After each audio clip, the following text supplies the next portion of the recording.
The DJI Osmo Pocket 3, 1 year later. Has it been worth it?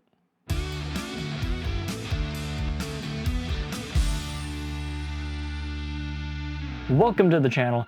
I am Trevor, a content creator based in Winnipeg, Manitoba, Canada. If you could hit that like button and subscribe, it would help me out greatly. Now onto the video. I want to briefly talk about why I purchased gear. I'm a strong believer in buying gear when it solves a problem. If I don't have any problems, then I'm not buying any new gear because it's not solving those things.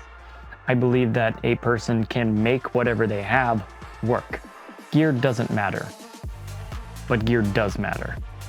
It's one of those situations where gear doesn't make you a better photographer, but it allows you to be better once you've fully used what you have at your disposal.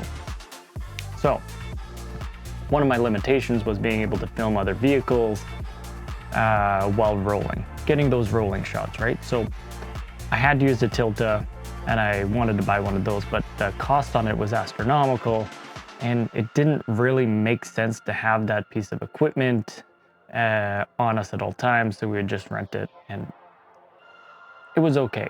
The footage we got was okay, whatever. The time that it took to set up, to make it all safe, it was a lot. And then you got all your gear just hanging off the back or your front or your side of this car, and it's got such a huge overhang. I didn't like it. Unless I'm doing something huge production style, then I'll get one again just for the quality that I need out of it. For everything that I'm doing now, the Pocket 3 is a great fit. I can place it all over the outside of the vehicle. It has a low profile. It auto tracks. It sends the video to my phone, which is fantastic. So that is one of the main reasons that I did get this. One of the secondary reasons was that I knew it had 4K 120. So let's look at some of that.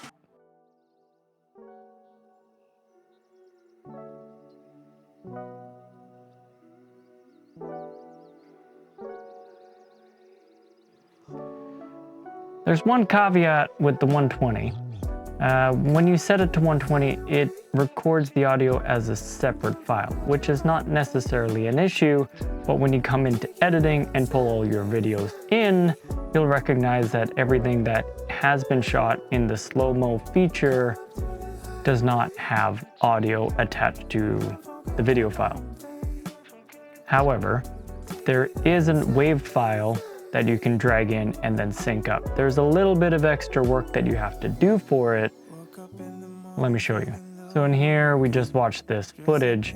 Now this audio down here has to be brought in, and you have to change the speed down to 25%. I have my timeline at 30, so I slow it down by 25%, and then it will now match up with the visual.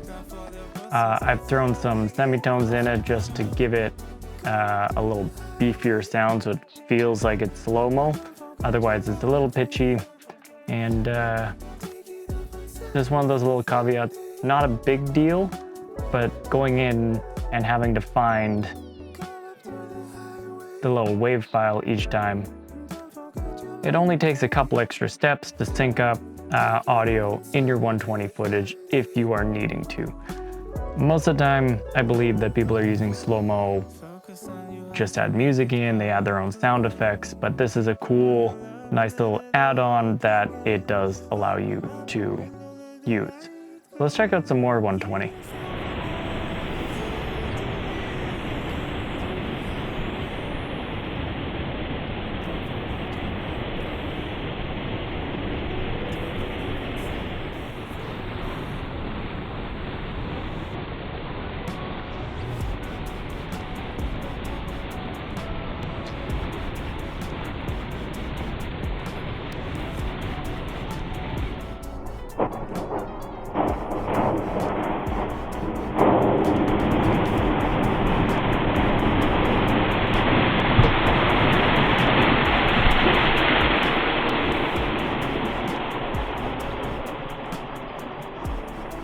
So that footage looks pretty good.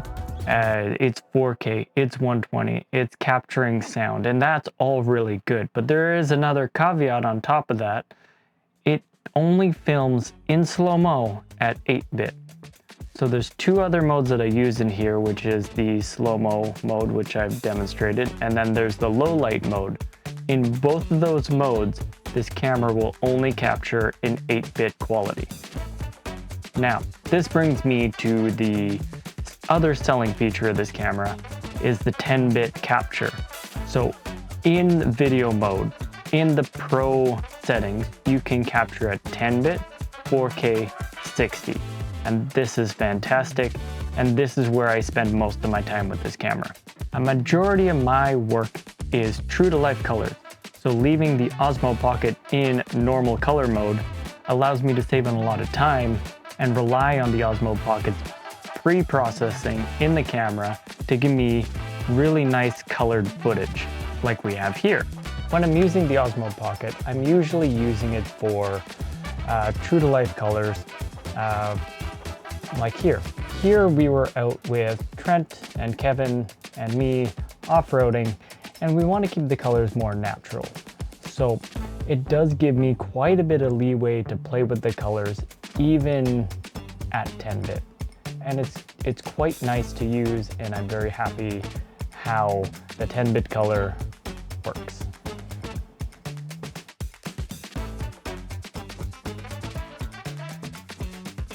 The other feature of this camera that I really wanted to give a solid test to was the low light performance.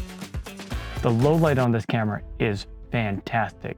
I had this opportunity to really put it to the test where we went out to recover a vehicle. The only lights we had illuminating were the lights from the vehicles. We are far out on a back road. There is no street lights, there's no city lights, there's no moonlight. It is pitch black. But the way this camera handles those little highlights of the headlights and the lights that are there, and understanding that it is nighttime and keeping things properly dark, leans to some really cool and great footage. This is all straight from the camera and not adjusted. So one of the bonuses of having this camera, which I found out just recently, is it works straight out of the box as a webcam. So I can easily switch from my Nikon for filming on OBS and switch it over to this as a webcam. And this has an even better feature than a majority of the webcams, is that it will actually just follow me around because it's got the automatic face tracking. And it is pretty cool. I use this for streaming. I use this when I'm connected in Discord, Zoom calls, because it's quick and easy to set up. There's nothing you have to install. You just plug in the USB port and select the webcam option. Awesome. That is a huge selling feature for me.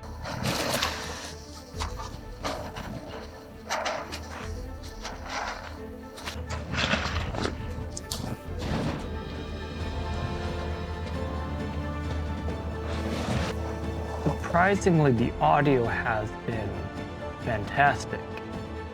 I am coming from the world of GoPros, so GoPros give me decent audio, they're okay. The wireless pros that I use now give me fantastic audio in a large variety of things. And then I have a couple, or I used to have a really amazing shotgun mic, and that one was the best, but that was like $1,000. So in terms of audio, this one is really good. Here is a sample from the last adventure we went on. The camera is magnetically clipped to the outside of the vehicle. I'm driving at like 20 or 30 kilometers an hour. We're going through snow. You can kind of hear the trees bouncing off my mirror and just barely missing the camera itself, but you can still hear my voice. Check it out here. And I really hope you guys can hear me, because yeah, the camera's outside and I don't have my mic on. But if I talk loud enough, I think you'll understand. Trudging through the snow, we don't know where to go. Don't know where our cars have gone. I mentioned there in the video talking about I didn't have my mics. I had them, but I didn't hook them up because, like, I guess I was lazy. It was kind of cold out, and whatever reason. Because I trust the audio that comes out of here. However, this is the cool thing. I can hook my wireless pros directly into the USB-C port, and I've got mic'd up audio. I've got wireless audio, and I can sound just as good as I am right now to the Nikon using the wireless pros. So that is a fantastic bonus. And then if you get this one with the DJI mics, then it connects directly to it and you don't have wires hanging off. So that's a double bonus. And I think it's only $1,000 right now for that kit. I do have one concern.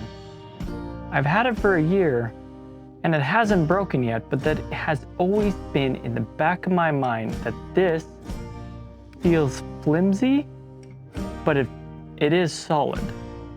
So I've been worried about getting sand in the gears or the motors or that kind of stuff. And when it's not fully locked up, it clicks a little bit. But realistically, it's proven itself to be a durable little camera. I don't have any scratches on it. There's no dings or nicks or anything on this camera, and the motors still work perfectly. I have had no issues with this for using this for the past year. In closing, I think this camera is fantastic.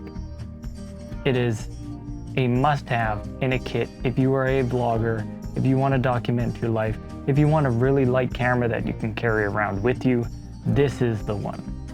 It has a great battery life, it charges really quick, and it's just super easy to use. It can go anywhere. There's a lot of attachments that you can use it with because of the little screw attachment at the bottom. It's just, I can't say enough good things about it. It has its limitations in the dark, it has its limitations in tracking, but for everything it does do, there's not much that compares with it. I'm gonna leave it at that. I am Trevor. Like and subscribe if this is helpful, or if you have stories of what you've used it for, let me know in the comments below. Thank you so much. I'm out of here. Bye. All right, found the button. Let's get it. Ooh.